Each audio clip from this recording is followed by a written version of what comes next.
Good afternoon. I'm Kristen Spindler, Director of IncubatorCTX at Concordia University, Texas. And I'd like to welcome you all to our LinkedIn 101 virtual webinar today with Elizabeth Quintanilla and Tom Singer.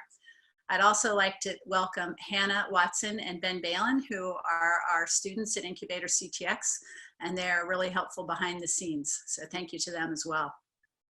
We're living in really interesting times.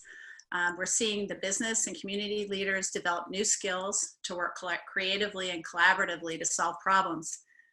As Bill Gates remarked recently, our true work is to look after each other, to protect each other, and to be a benefit to one another.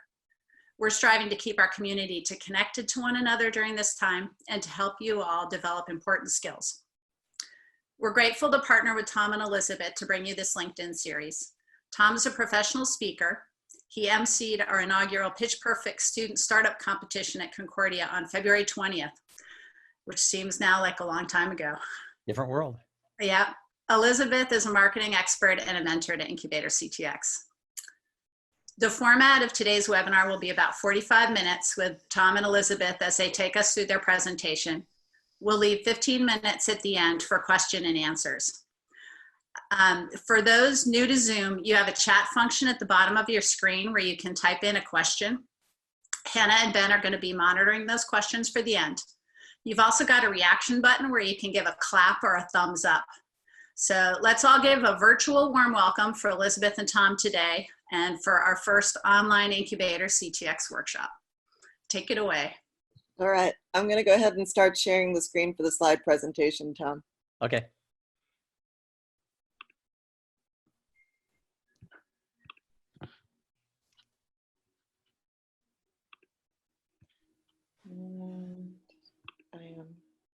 All right, we got a lot of information. I hope everybody's ready to take it all in because we're going to have to go fast to get through all of this.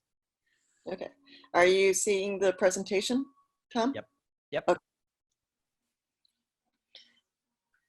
So thank you to Concordia University and IncubatorCTX. I am very proud to be a mentor, and this is one of the perks of being a mentor at IncubatorCTX and Concordia is being able to deliver presentations like this and bring my very esteemed peer, Tom Singer, who I really enjoy working with. Thanks for having me and inviting me, Elizabeth. I'm really excited to do this, and I was really excited to get introduced to IncubatorCTX back in February when they had their Pitch Fest event, and I hope to do more stuff with IncubatorCTX. So to get us started, I want to talk about this concept of social tightening, right? All we've heard for the last couple of weeks is the fact that because of what's going on with COVID-19, it's really important, and it is, that we keep apart from each other because we don't want to spread the virus. But we are now, with everybody working from home and people living by themselves or just with their immediate family or roommates, all of a sudden we're in this situation where we're being pulled apart. This social distancing is more than our physical distance of actually where we are day to day, but it's actually impacting the social fabric of society. A lot of people, their work life, their coworkers and their clients are the main part of who they interact with on a daily basis. So while we're social distancing, we have to be conscious and take efforts to make sure that we're tightening those social relationships. And always one really big tip in marketing is you need to always stay top of mind and keeping in front of your customers and more importantly, your referral network as well. So this concept. Okay. Go ahead.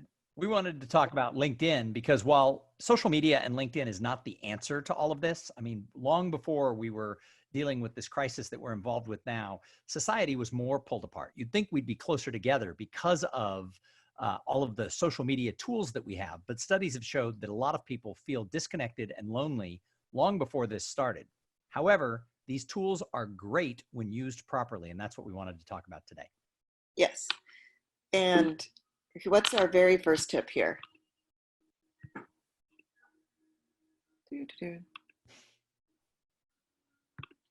Oops, going back.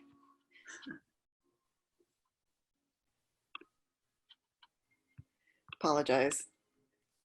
That's right. Getting used to the technology is always part of doing these webinars. So for your first series, by the time you do the second and third one, Elizabeth, you'll be a pro. Yeah.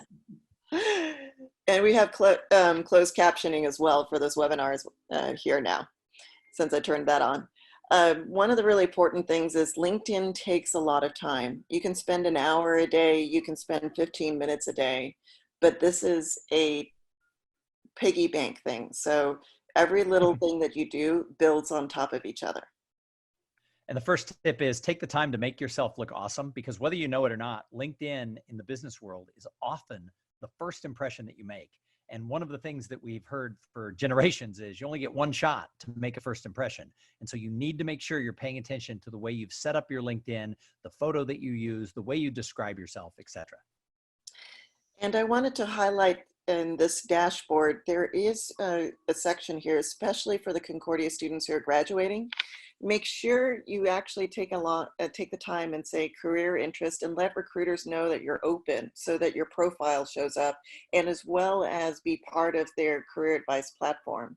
And one of the things that I really encourage everyone who's attending this webinar is to look at the LinkedIn courses, because LinkedIn also made them available for free during this quarantine time.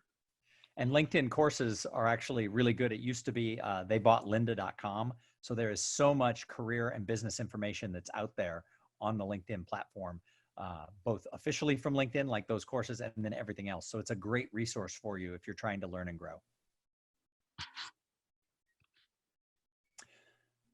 The second tip, I think, is an easy, quick one, and that is make sure that you're using really good photos. Don't just use for the banner that they have across the top. Don't just use sort of the stock one where they might have like a piece of blue with like a little wisp through it. Make sure that you're creating it. You can use canva.com for free and be able to stitch photos together and add things in. Elizabeth and I have ours on this PowerPoint slide that you're looking at. I actually took two pictures, one of myself keynoting at a conference, another one when I did my TEDx, and I stitched them together so I could get the right banner size across the top. But also, because LinkedIn doesn't let you advertise your phone number and your email unless you're connected to people, because of the way I make my living, I want people to be able to find me. So I included that in my banner. Yeah, and one of the things is you're a keynote speaker and you make your living as a speaker. I make my living as a person who comes in as a contractor, and I want people to make sure that they really know what they're getting. So in my banner, I'm saying, here's my company name and this is what I do. It's also really important that you don't show up as a number on LinkedIn. So making sure you get your custom URL. Yeah, and that's easy to do. You just, it becomes just linkedin.com/in/whatever it is you put. I did mine a long time ago, so I was able to get my name. If your name's John Smith, you might have to come up with something a little more creative, but you definitely want to have that, because that's something, especially if you're looking for a job, you may want to add on to your business card or your resume.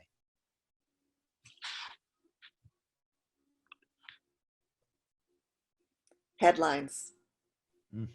So I take a slightly different approach from you, Tom, because I want to make sure that I put in keywords for specifically helping people explain what I do, because there are so many different types of marketing contractors, and I focus not on design, but more on the demand generation, and I want to make sure that's up there up front. And I want people to know what I am, because I'm kind of weird, right? What is a keynote speaker? What is a master of ceremonies? And so what I do is I help associations and companies curate their live events, make them better, and do so by helping people connect more and focus on the potential that they can achieve in their career. So when people come to my page, I want them to know this is what I focus on. I actually do a lot of other things. I host a podcast. I do some one-on-one career coaching, especially for people who are 50 years and older who are looking at making some transitions. But I also don't want to be a comma person when it comes to my LinkedIn page. So I go with one thing in there. And what I mean by a comma person is in that headline, in that description, I could have said keynote speaker, comma, consultant, comma, podcaster, comma, coach, comma. That confuses the marketplace. There's really one thing that I mainly do, and I wanted that to be there. If you're looking for a job, you're looking for your first job or an internship or something like that, make sure that it's very clear who you are and what you're trying to accomplish in your business life. Exactly. And while I am a common person listing my keywords of what I do, I also say that I'm available for contract work, because I'm always available for contract work and collaboration projects. I'm actually available for more contract work now than I ever have been since live events have stopped. Well, you're also getting a lot more webinar invites too. One of the other things I realized when I was researching for this presentation, for instance, you might be going, I'm a coder, I do computer science. Well, maybe instead of your background image being that, put lines of code that you wrote. So that was just a thought. So moving on, be warm and welcoming, because this is a platform and people want to work with people they think are good team members. So I like hot tea, so I picked this picture, but I wanted to hear your insights, Tom. Well, I definitely think that, as I said, you don't get a second chance to make your first impression. And a lot of people, when I visit their LinkedIn profile, it's as if their PR department wrote it. I do a lot of work with attorneys and law firms, and I will actually coach lawyers on what they need to do. And I tell them, be a human being. It shouldn't be written in third person. And I'll be honest, I used to not care whether it said Tom is a professional speaker who blah, blah, blah, or I. But I think that LinkedIn over the past 15 years has really evolved. And I think that this is a place where you have to showcase yourself not only as a great worker in whatever field you're in, but I think you have to be able to show yourself as a human, because we have to remember people do business with people they know, like, and trust. And while that is an old cliche, it's more true today than ever. And so if you can come off as sort of that person who is warm and real, people are going to lean in versus just thinking it's marketing fluff. Right. And being warm and welcoming is the first step to being likable. And people want to work with people they like.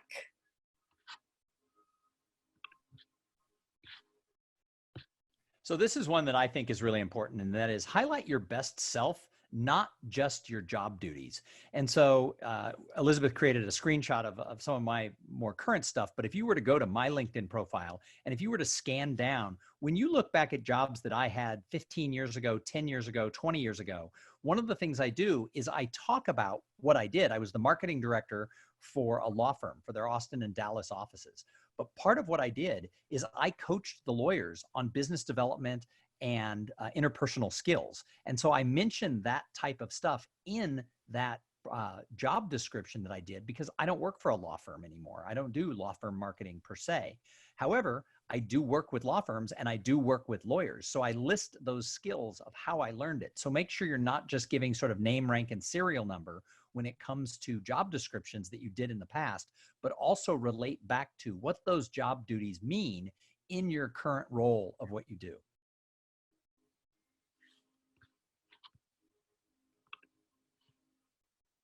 You are awesome. And you're also prompting me to write a ridiculously great summary. So I definitely think that the summary is the most important part. It comes up near the top of your LinkedIn profile. And I promise you, it is the one thing that people are going to read. Most people aren't going to scroll down and read everything you write in those individual job duties. However, what I found is most people in those individual job duties, they don't write anything. So it's wasted opportunity.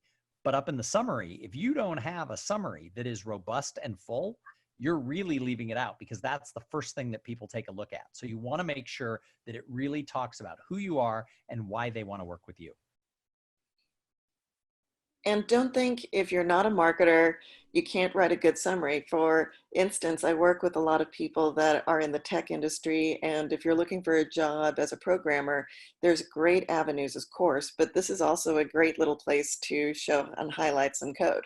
Well, and going back to your point about being warm, the little teapot slide, I hadn't thought about this, but I'm looking at my own summary here on the slides because you clipped it out. If you look at the fourth paragraph, it says, my first job was working as a busboy at the Big Yellow House restaurant in Monrovia, California. It was through this, and it was through this that I learned to treat each person and each waiter and the staff all differently. I learned how connections really matter. The story behind that is I treated the waiters really well. I treated their customers really well. And I used to get tipped more than the other busboys. And the waiters always wanted me in their section. And I learned that there. Well, I put this in here. Well, why do you care what I did when I was 16 years old? Well, so many people started in food service. So many people started as busboys. And you'd be surprised, I live in Texas now, but I grew up in Southern California, how many people I have contact with for business purposes who grew up in Southern California who remember the Big Yellow House restaurant chain. And they bring it up to me because they had scanned my page. So it's showing that personal piece in your summary. Yeah, you're a human being. Let's highlight we're humans that people want to work with. So tip number 7 is adding multimedia, and LinkedIn is getting better and better at this over the years. You can add in video and photos and your logos. And again, people react more to visual than they do to just text. So if your LinkedIn profile is just text and you haven't added photos, and depending on who you are and what you do for a living, video, you really need to do that. For me, as a speaker, my video makes or breaks which companies come and hire me. So I am always adding video to my LinkedIn profile, because if that's the first impression, if that's the first place someone finds me, that's really important. So for instance, I'll probably be putting this SlideShare presentation or this presentation onto SlideShare and then sharing this on my multimedia section and perhaps a little segment of this video as well. Ooh, I But hadn't thought about that. Let's clip out the video and use that. oh yeah, we can. But more importantly, this is also a good segment. So for instance, if you're a trainer or if you want to highlight some of your other skills, make a how-to video and load it up to SlideShare or YouTube on what is your skills. And people will get to see you and hear you before they even call you. It's a great place to show you're warm and friendly.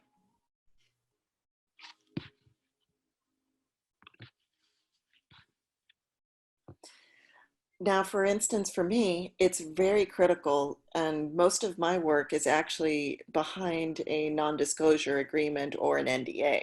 So I really am dependent on my performance and who's able to give good recommendations. So I want to highlight Rocket Dollar, who's been an amazing team, an amazing startup here in Austin, and I was really honored to work with them for about 6 months. And I really appreciate their recommendations because it helps people understand what I did for them. And not only that, I get to highlight both and do a pat on the back. So I pat on the back a company that I enjoyed working with, and people see Rocket Dollar and it'll actually show up on search, Rocket Dollar. But as well, it helps other people get a better understanding of what I do as a marketing contractor. And especially one of those things is you can see that I am always giving different recommendations out. So I've given 24 that have been accepted by people, but I usually give a ratio of 2 to 1. So most of the time I will give 2 recommendations. You don't have to accept the recommendations and display them, but chances are if you give a recommendation, you're going to give one back. And when you ask for a recommendation, you can even highlight, this is what I want you to highlight about how we work together. And I've found that it's interesting because I do different things. So people will highlight that they've worked with me because I host a podcast for an association. I'm their paid host. And so, they might write a recommendation that, wow, Tom is really great to work with in hosting this podcast as a third-party vendor. Well, I don't really go around advertising that I do that, but if I can get a recommendation on that, if somebody asks me about it, I can point them straight to that recommendation on LinkedIn so that they'll know I'm legit and that I actually have clients and that I do that. So recommendations are a really good thing, and you can use them. I go through and I update my website. I go through and look for the recommendations because I will have a couple on my main website. I'll just go through LinkedIn, pull them off LinkedIn and put them on my homepage. Right. And you can do an anchor link and put it back to your LinkedIn recommendation section as well.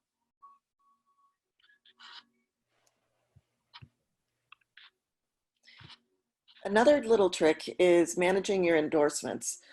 Really, you want to make sure that you take this area seriously because I want to highlight what skills that I am good at, because you can include things like typing, campfires, gardening. This is not Facebook. So you want to hide those that some people that are your friends are just joking around and make sure they don't actually show up on your LinkedIn profile. But encourage others. And this is also one of the easiest ways to stay in touch with your network, because sometimes you don't always have a reason to connect with them and send them a LinkedIn message.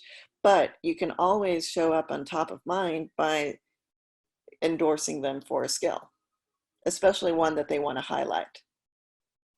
Do you have anything So to add? we talked about this when we were prepping for this. I haven't actually managed mine. I don't think anybody has highlighted me for gardening, but I've never really paid much attention to the endorsements. But I definitely like the fact that I have them, and the ones that come up are all full. They have a point where there's like a little bar that shows you got a lot of them. So I think they're good. I haven't spent a lot of time on recommendations, but after we finish this call, I'll probably go back and hide the ones that aren't as good as the others. Oh yeah, I'm hiding all the ones that I don't have 50 or more. So I like showing that 99 plus people endorse me for online marketing and entrepreneurship. I learned something in my own webinar. This is awesome. Yes. So this is one I think is really important. Number 10 is you've got to update your status. You got to tell people what you're up to, what's going on, but you don't want to talk about what did you have for lunch. I mean, we all have been overrun on Facebook and Twitter and Instagram with pictures of people's burritos. And I'll tell you what, I love a good burrito, but when it comes to LinkedIn, I don't care that you had a great burrito for lunch, unless you happen to be a burrito manufacturing company or a restaurant. That might be different. But for most of us, LinkedIn really should be business-related updates. And I have found that if you update your status every 2 or 3 times a week, you don't need to do it every day. I have been doing it every day during this crisis because there's so many different things I'm working on that affect my clients that I've been doing a little bit more than I normally do. But in regular times, about twice a week, maybe 3 times, I'll do an update status. And that status might be talking about the fact that I just spoke at a large conference with 1,000 people in the retail industry. And I'll just talk a little bit about what I do, but I always try to make there be advice in there for other people. Most of the times I'm highlighting things in my status that is something people can benefit from. So maybe it's this whole idea around social tightening in a world where we're social distancing, and giving people tips of how they can take it to their team when they're doing Zoom calls, to make sure they're keeping in touch more as humans than just as coworkers who have to log on to a silly call every day. So I'll put advice out there. Sometimes it's a little bit about who I am and what I do. Sometimes it's just ideas for others. But if you're not putting things out there, you're not showing up at all in people's LinkedIn algorithm. And here's the problem. I think algorithms have killed social media. I remember 15, 18 years ago when LinkedIn and Facebook and these companies first appeared. If I followed Elizabeth and I followed Kristen and I followed Hannah and I followed Ben, every time they would post, I would see what they posted. What has happened now is the algorithm is deciding who I want to see, and they're making those decisions based on who's posting and how I'm reacting to people. I don't necessarily love the way they do it, but if you're not posting, nobody can react, then they'll never see you when you do post. And here's a secret little thing. You can go in and post, but make sure you also go back in and like the people you want to really keep in your inner circle so that they keep showing up. Elizabeth and I have been friends, and we've worked together for years. And we found out the other day that we're not showing up in each other's LinkedIn and Facebook as much as we'd like. So we both went in and liked each other's posts for like the last week. And all of a sudden when I log in, there's Elizabeth. So if you want to see somebody, make sure you're liking their stuff. But also, if you have people in the business world who you're close with, make a deal with each other that you will like and comment on each other, because then they will see your status as well. Especially important with making sure you keep in touch with your referral network, because this is highly critical if your business is dependent on referrals. But if you never post, it's almost like you're not even there. So you really should be posting. And some people who are a little more pulled back, a little more reserved, I say, okay, once a week is fine. If you're a little bit more outgoing, 3 times, 4 times a week is fine.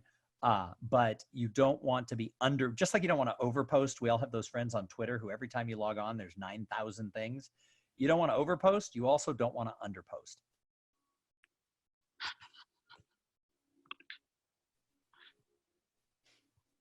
And make them amazing when you do it. Make sure that you're going through and putting a photo up. They've actually done research that say that people who use photos or videos are actually getting more traction.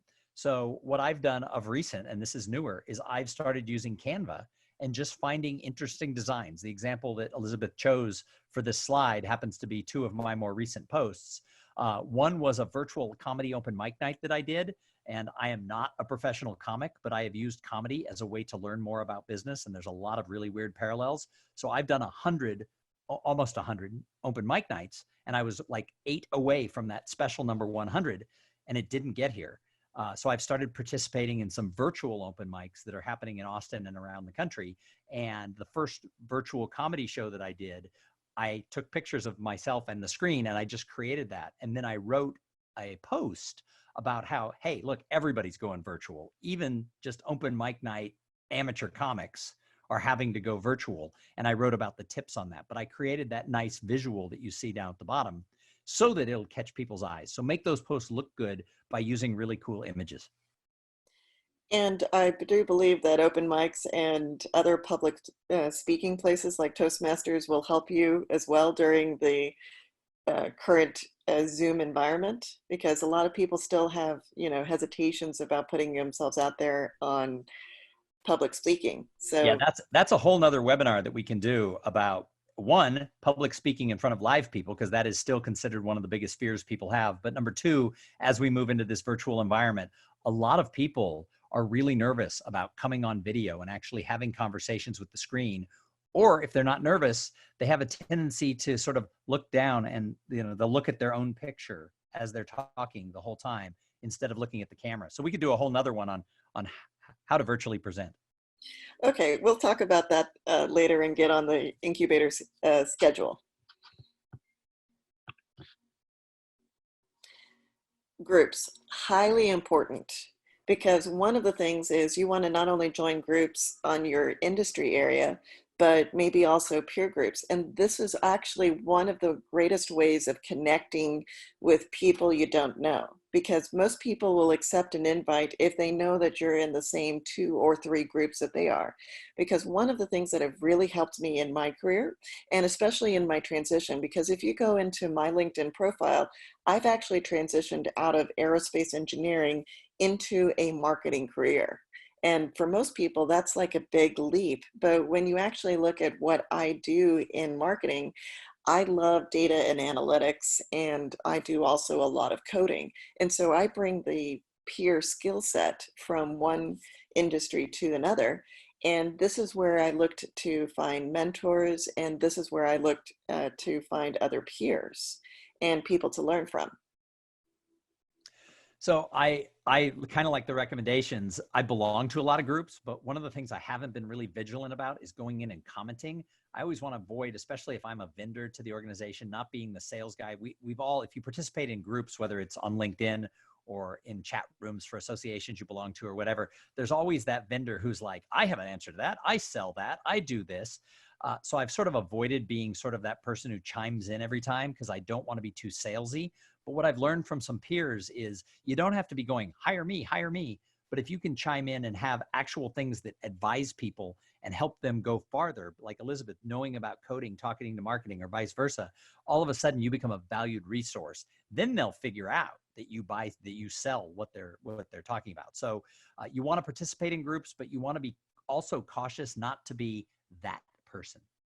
Right. You don't want to be the guy that subtracts from the group or makes the group like become dead. But if you want to be an added resource, or the important phrase that I learned is how do you add value? And figure out the ways you add value and do that. Double. I heard a term recently in the course of this crisis that we're having, that helping is the new selling. And I think that that's a perfect motto for participating in LinkedIn groups now and in the future when we return back to normal. Be part of that group to help, not to sell, and you'll find that business will come your way and opportunities will come your way. Exactly. Be part of the solution orientation rather than hardcore, nobody wants to deal with that car salesman. So another thing you want to do is you want to make sure that people can find you. So I find it interesting, especially because I coach a lot of attorneys on this type of stuff, is they don't want to put any contact information in there because they're afraid someone will call them. And I ask the question of, I don't understand why you're afraid that people might call you. And they say, well, lots of times because I'm a lawyer, people will call me for things I don't do. And so they don't put contact information at all. Well, the problem with that is if you're a corporate lawyer and someone has a need in the corporate space, you don't want people calling you for divorce law advice. And that makes total sense. But what happens when the person who really needs a corporate lawyer stumbles upon you or is recommended to you and they can't find your contact information? You know, their answer is, well, they'll go to my website and they'll click on contact and that'll take them to another form they can fill out. And it's like, no, make this easy for people. And if you get calls from people who aren't the right fit, be a referral machine. Don't worry about someone calling you for something you don't do. Know who in your network does that. If someone calls me for lead generation marketing, you know, that's not necessarily what I do. I'm going to say, go talk to Elizabeth. Here's her contact information. That takes me 19 seconds. So make sure that you're easily findable for people. I've added my email and my phone number into that graphic up at the top. And then, but where they have contact information, where the people you're connected to can actually see your thing, make sure that you have an email. A lot of people put like a private email they never check. I emailed somebody, I couldn't find their contact information. I knew them, we were connected on LinkedIn. And I sent the thing to their Gmail and I never heard back. And I made the recommendation to somebody else. And 9 months later, they reached out to me and said, oh, I never checked this email. It's just what I put on social media contacts. Well, that's ridiculous because not that many people are contacting you off LinkedIn. And if they are, they're there for a business purpose in most cases. So make sure that you're sending them to a place that they can find you. I list my websites. I list my phone number. I list my Twitter. You know, if you want to do some business with me for any of the things I do, I would rather you call and talk to me. If it's not a perfect fit, I'll tell you it's not the right fit, but I don't want to pre-select you until we've talked. Exactly. And one of those things, if in lead and demand generation, you realize that a lot of people are spending $20 a click just to get one click to the website, but you represent the company you work for or the company you own or the company that you want to work for. So make yourself easily findable because you never know. You may help the sales guy that's in your organization close a deal just because they found you and they found your contact information and they were trying to find the person to talk to in the company. Hey, I just noticed I actually have my old blog on there. I have to fix that so it's the new blog. See, I learned something else on this webinar. I have to update my contact information as soon as we finish. It's okay. You're telling me I need to upgrade my summary, especially as a marketing gunslinger. Coming into this, I like using keywords because one of those things is a lot of recruiters scan resumes. And I don't like saying that LinkedIn profile is your resume. I think it's a living, breathing document, but you want to show up when recruiters are searching for those terms. So the other thing is that recruiters are using this, right? So I've talked to people who are in executive search and recruiting, and they said that years ago, that the way their business worked 10, 15 years ago was they needed to be networked with the super connectors. They needed to know the people who knew everybody in an industry, everybody in a city, because they could call those 3 or 4 or 10 people and they would put them in touch with the names of where to go. Well, now they don't need to have those connections. They just use LinkedIn. To give you a real quick story, my future son-in-law was finishing his master's degree and was looking for a job.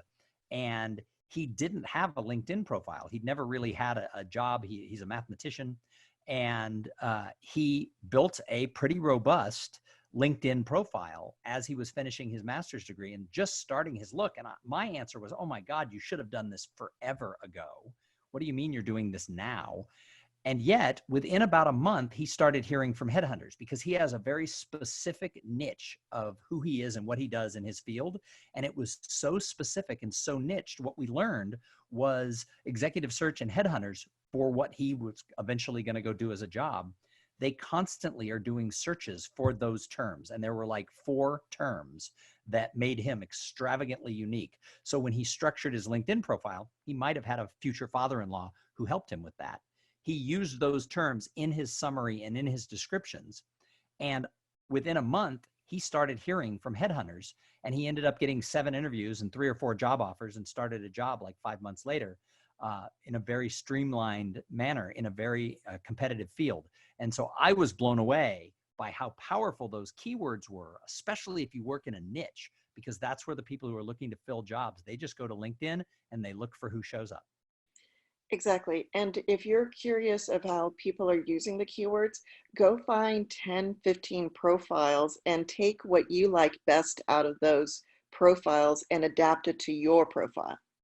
And if you're a college student who's looking for a job and you have the opportunity to talk to some sort of a placement company, a executive search firm who does things like what you do, ask them, what do you search for when you're looking for people like me? Most of them will tell you, and then you can use those keywords.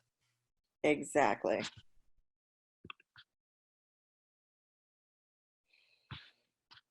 So tip 15 is personalize your invitations to connect. So I am a huge believer that on LinkedIn, you should not be connecting to every single person who has red blood going through their veins and who breathes air. I think there needs to be some strategy. Now, for years, I taught what I call the coffee, meal, or beer rule. I did not link to anybody on LinkedIn who I did not already know at some level, meaning I had had a cup of coffee with them, I'd had lunch, maybe we'd had been at happy hour together, or maybe I'd had an email exchange or a phone call, or nowadays you'd call it like a Zoom call or something. I didn't believe that just connecting to everyone mattered, because a toy shop owner in Topeka, Kansas might be an awesome person, but it doesn't really overlap very much with my business. However, I do have exceptions to that rule. So if it's a HR director or a meeting planner who reaches out to me, I'll accept those, because those are the types of people I do business with. And I'm not stupid. I'm not going to ignore people who I totally see that connection. However, if I meet somebody at a networking event or something else at a conference, and I decide, wow, we should be connected on LinkedIn because there's a real reason to connect, I don't just click the send a thing, because LinkedIn sends them a thing that just says, I think we should be connected in our network, or whatever it says. You need to personalize that and say, dear Janet, it was such a pleasure to meet you at the such and such association cocktail party. I really enjoyed our conversation about your son and his soccer tournament. Best of luck as he's looking at college recruitment. I think we should be connected on LinkedIn. I hope we can keep in touch, Tom. If you open up that, you are much more likely to click accept than if just some stranger sends you, I think we should be connected. Now, I'm guilty of it. It's harder to do on your phone. The way LinkedIn is set up with their phone app, when you hit connect, it just sends. It doesn't always give you that option. So I have tried to connect to people who I barely know, who I've met, or who might be a meeting planner, where I've just sent the standard and they accept it. But when I do it from my computer and I actually add that paragraph, there's much more of a connection. Right. But there is a setting on the mobile when you're at a conference that you can connect to people nearby and go ahead and send the connections while you're at that conference. But one of the things is, on behalf of the Concordia University, is I encourage every student, even if you're not in the same department, to connect to your classmates. It's really important, because you don't know where they're going to be 2, 5, 10, 15 years later. Yeah, and I think obviously, especially if you're at a university like Concordia, it is a family. And so those aren't really strangers, even if you haven't hung out with them. But I think in the world, like I worked for Wells Fargo 15 years ago, and I recently got a connection that said, hey, we both used to work at Wells Fargo. We should connect. Well, Wells Fargo had tens of thousands of employees. I need to know a little more. I want to have a conversation with people. So I think you have to figure out your own policy and what works for you, but also make it more personal, saying, hey, we both worked at a gargantuan company a decade and a half ago, to me isn't enough of a connection. But if he had written, oh my gosh, I see we worked, we both know these people, and we both, are amateurs at stand-up comedy, I think we should connect, I would have been more likely to accept that than just a plain one. Yeah, and as I said, in groups, if you're following the same people that you would like to be mentored by, and sometimes mentorship is just reading their blog for a year, you can go ahead and say, I've been reading your blog. I really enjoyed these 3 posts. I would like to connect because we share the same group. And if somebody listened to my podcast for a year and sent me that type of note, even if we didn't know each other, I really love your podcast. I've learned a lot from it. I've been listening to it. I feel like I know you. Can we be connected? I wouldn't just say yes. I'd say yes, and let's get on the phone.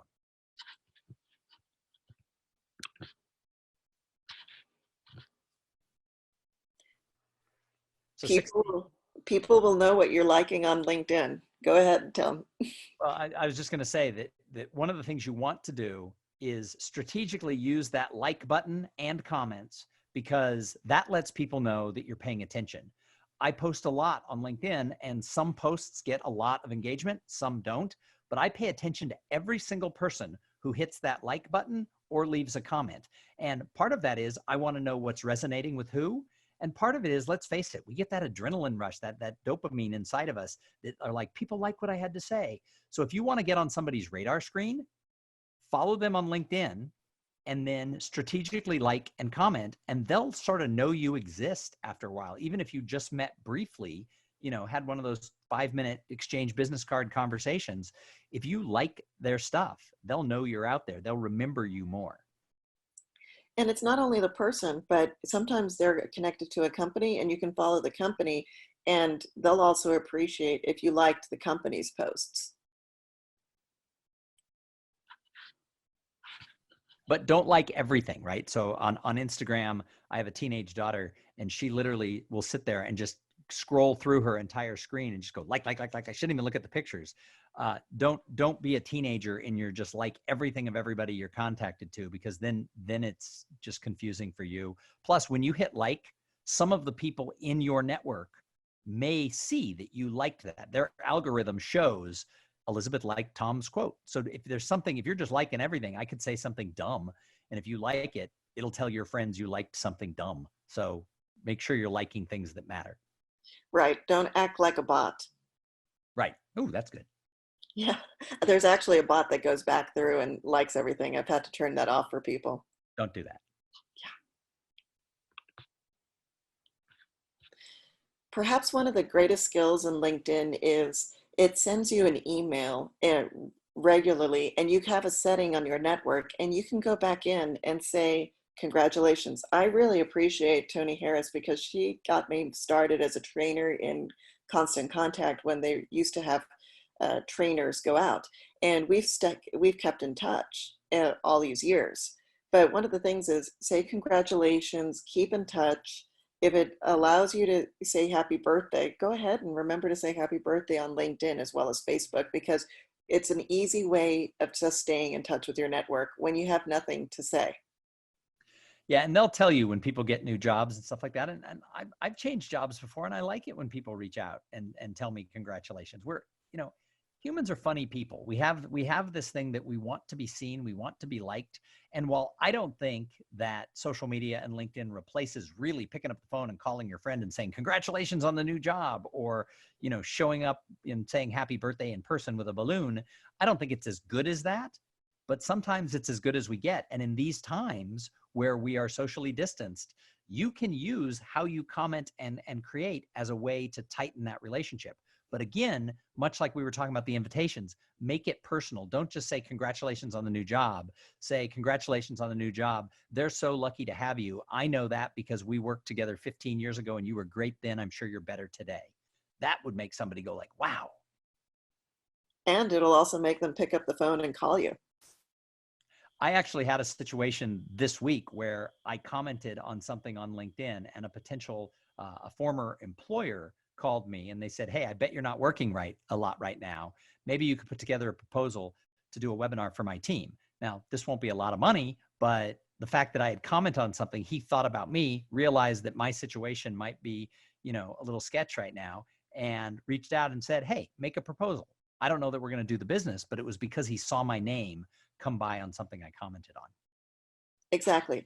Sometimes it pays to be having your name in lights, and sometimes your name's in lights does not need to be a billboard, but just in front of the right people. And at the right time. And part of it is just go out there and be nice, be supportive, be helpful. I think the post he saw was where I was kind of encouraging somebody on something. And it's like, you know, if I was being critical, he would have thought, oh, there he goes again. But because I was being supportive, he thought, how can I support him? Always add value. Don't detract from a group. That's kind of my motto.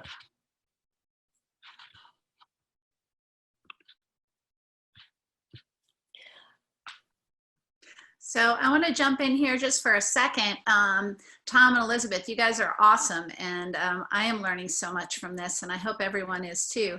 I want to see if we can finish up a couple more tips that we have so that we have a few minutes for questions and answers. Yep. Elizabeth, I'll let you take this one because I've never done this. Okay, gotcha. I am a big believer in email marketing. I believe more people check email than their social media posts. And so as part of that, I do have, this is actually my slide of how many connections I have on LinkedIn. For background in my history, I connected to everyone who I've ever gone to school with, everyone who I ever worked with. And I worked in some specialized places like Jet Propulsion Laboratory and a certain section at IBM and a couple of other places. So it was easy for me to build my connections. When you export your connections, you get their current titles, their full names, and their email. But more importantly, it's allowing me to go through my list and just say update and figure out, like, here's a little thing. It's like, oh, I'm just updating my database, want to know when your birthday is. So that way I can put you in my birthday reminders, or I want to keep in touch, and actually send them an email. An important thing to note is you cannot automatically download your LinkedIn connections and upload them to a program like Constant Contact or MailChimp.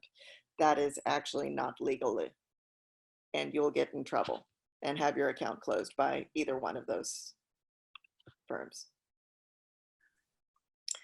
Number 19. So I'm a real big believer in don't add people you don't know or don't have a reason to know. Like I said, I spent years on this focus of my coffee, meal, or beer rule. Have I encountered them? Now, I've lightened that up as time has gone on. And if there's a reason to know them, maybe I can use LinkedIn or accept their invitation on LinkedIn as a way to build that connection. Maybe that's the introduction. If a meeting planner wants to reach out as their first introduction to me through LinkedIn, as I said before, I'm not stupid. Of course, I'm going to do that. However, have some sort of a policy of what does it mean by do I know them? There are literally people who have millions of connections on LinkedIn. And I recently was being sold to by somebody, and part of his selling strategy was he had added 5,000 people to his LinkedIn since Thanksgiving. And I was like, so what? None of the, I mean, who follows LinkedIn? Like, oh my God, I followed this guy.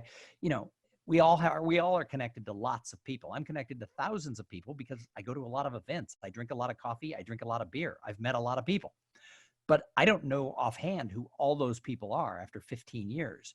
So numbers alone don't play this game. And this person who said, oh, part of my selling, part of why I'm so great is I have this. I've gone back and started following looking at all the posts he's made, and he gets one like. So he has tens of thousands of people. He's added 5,000 since Thanksgiving, and no one's liking anything he's posting. So strangers don't wake up in the middle of the night going, how can I help some stranger who I've never met but once accepted their LinkedIn profile? It doesn't work that way. So make sure that you have a reason to do it, and then use LinkedIn as a way to tighten that relationship, not just a way to be connected to everyone who breathes air. Exactly. And I really enjoy connecting with people that I have a reason to connect with. And sometimes they're across the world, but we're sharing the same LinkedIn group and interests.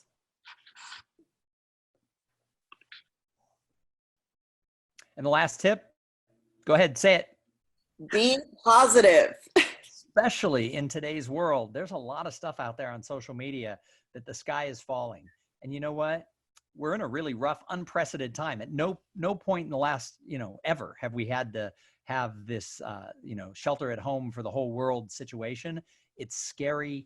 People are losing income. People are worried about paying rent. People are worried about everything. They're worried about the health of their children and their parents. There's some bad stuff going on. However, if you're positive, if you find a way to be a ray of light through this, people are going to remember that on the other side. I just think, face the fears and face the bad stuff, but get out there as much as you can. Don't lie. Don't be Pollyanna-y, I think is the term, but be positive, and it'll come back to you in positive ways. Right. And remember, people want to work with that are likable, and you're likable by being kind, warm, welcoming, and adding value.